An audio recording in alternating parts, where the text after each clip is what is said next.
Her spirit became an entity that lives in constant rage, pained by the tragic event that put an end to her life. It's said that she also carries a pair of giant scissors, the same ones she'll use to make you meet your fate. If you did everything right, the coin will start to move. Congratulations, you have summoned a spirit.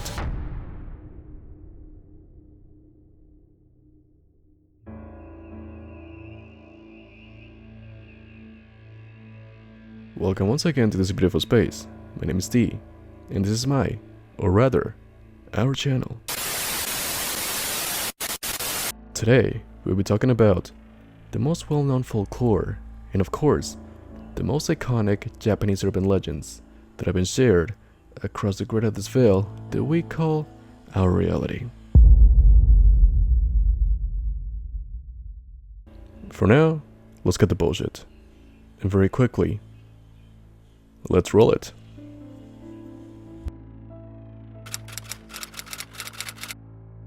Anyone who has been at least mildly in contact with Japanese folklore knows about her. Kuchisake, or Kuchisake Onna by its name in Japanese, which translates as the slit-mouthed woman, is one of the most popular and also one of the most terrifying modern legends from Japanese culture. This entity is described as a ghost who appears as an extremely beautiful woman roaming the streets of Japan at night. It's said this woman always wears a face mask, which is extremely common in Japan, making it hard to distinguish from a normal person, and thus easy for her to catch you oblivious.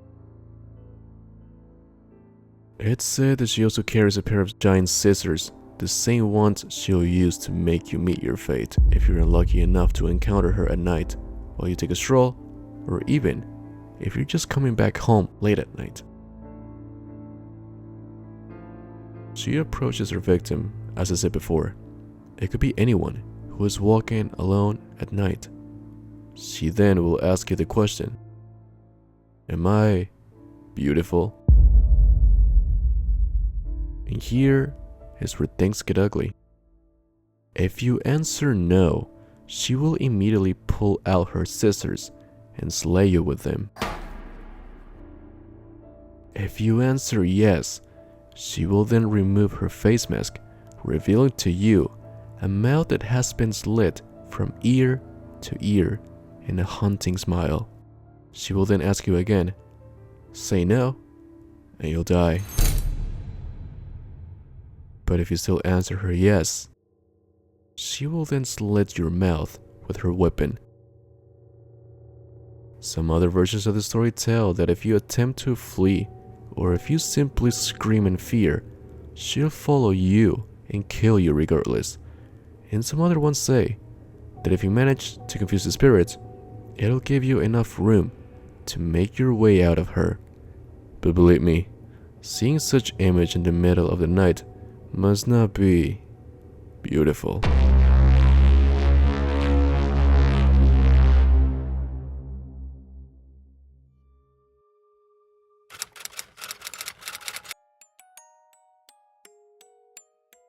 Now, this is one of my all-time favorite legends from Japan.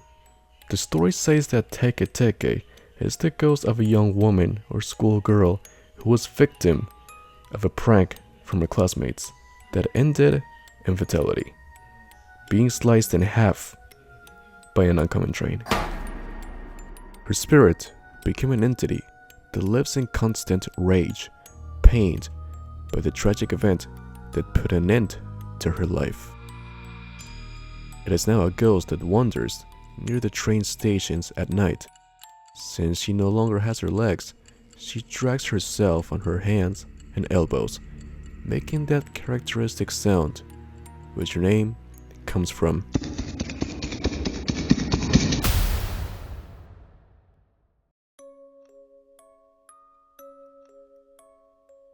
Since this entity is a vengeful spirit, she will try to pull anyone she comes across so she can share with as many as she can her final destiny. She is known to be extremely fast, so your only chance of survival against her as if you somehow outrun it, which is impossible.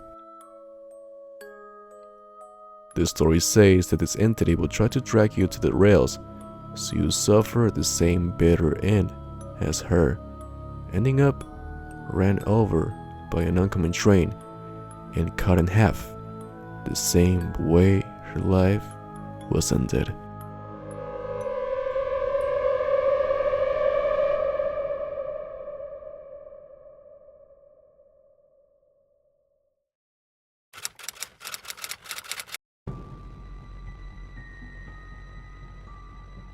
Now for this next legend, you may be wondering, who the hell is Hanako-san? Well, Hanako-san is a little girl, or at least the ghost of it. She is the spirit of a very young schoolgirl who met her end in an elementary school bathroom as a result of suicide due to her facing bullying, or at least that's one of the many variations. The darkest one tells that she committed suicide in an air raid during the Second World War. In any of the cases, the legend of the entity remains the same. Hanako-san is a spirit who haunts the third floor girl's bathroom, most specifically, the third stall of it. The legend says that you can summon her ghost by knocking 3 times on the third stall, asking her the question, "Hanako-san, are you there?" Some versions of the story say that Hanako-san is simply a wandering innocent spirit of this little girl. But many others say that whatever you do not try to summon her with this ritual, since you would basically be messing with the spirit that no longer has anything to do in this plane of existence, and like any entity, it hates being disturbed. Or else, she could absolutely come out from her place of rest and drag you to hell with her.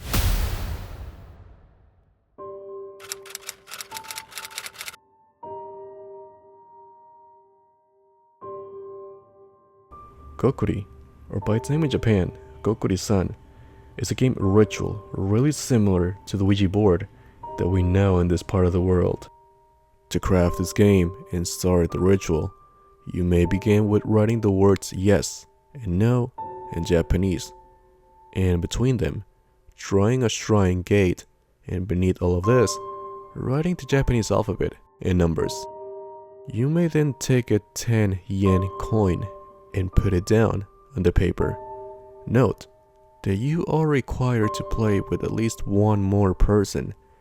Everyone who is playing must place their index finger on the coin and start the game by repeating the words Gokuri-san, Gokuri-san, and then ask the questions that you may be looking answers for.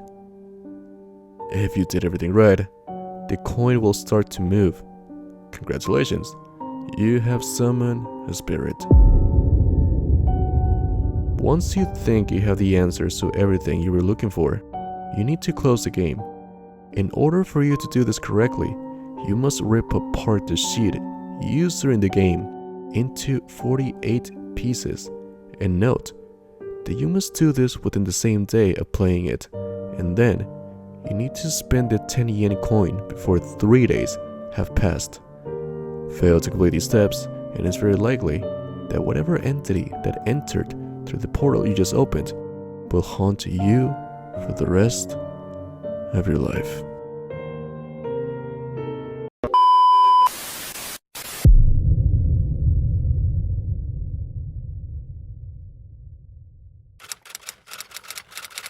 The Red Room.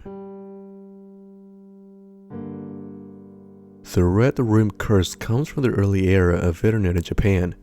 The legend talks about a red pop-up in your browser announcing the forthcoming death of the person seeing it in the computer. As said, that this caused a series of mysterious deaths that will all end up in the same result, in which all the victims of it, mysteriously, they all painted the room red. The most common version of the legend says that the person browsing will suddenly see on their screen a pop-up with black letters and a red background, asking the question, "Do you like the red room?"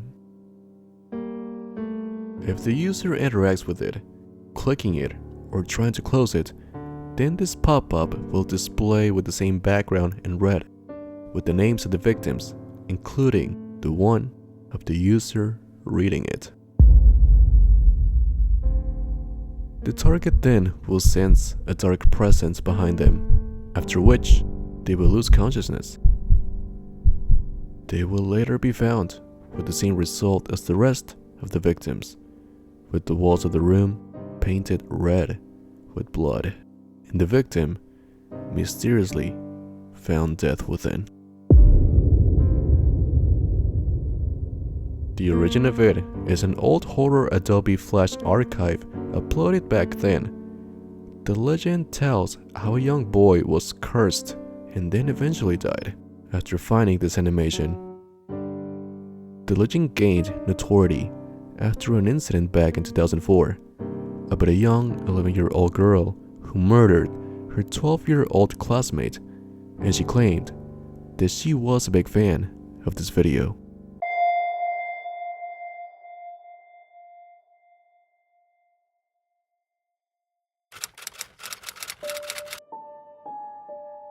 Akamanto is described as a male spirit who wears a red cloak and a white mask that hides his face.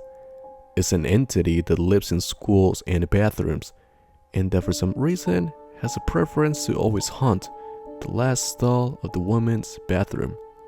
The legend says that once you are seated in the stall, a strange voice that appears male will ask you if you want red or blue paper. Saying red results in brutal lacerations, and you will meet a bloody ending.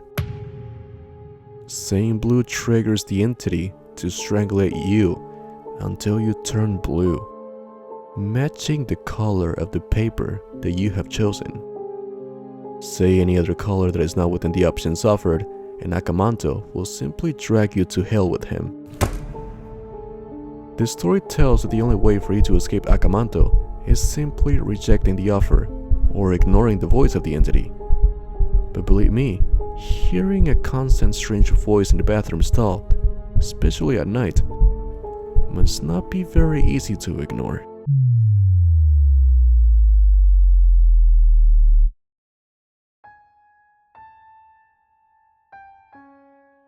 You know what they say, dead men tell no lies, and even though I'm aware most of these urban legends are simply stories that have been forged based off of people's speculations, there's always gonna be something that gives sense to all of this. You know, stories don't become legends just because. There must have been a hint of truth on all of them. Don't you think? But for now, this portal calls to be closed. My name is D, and you know where to find me.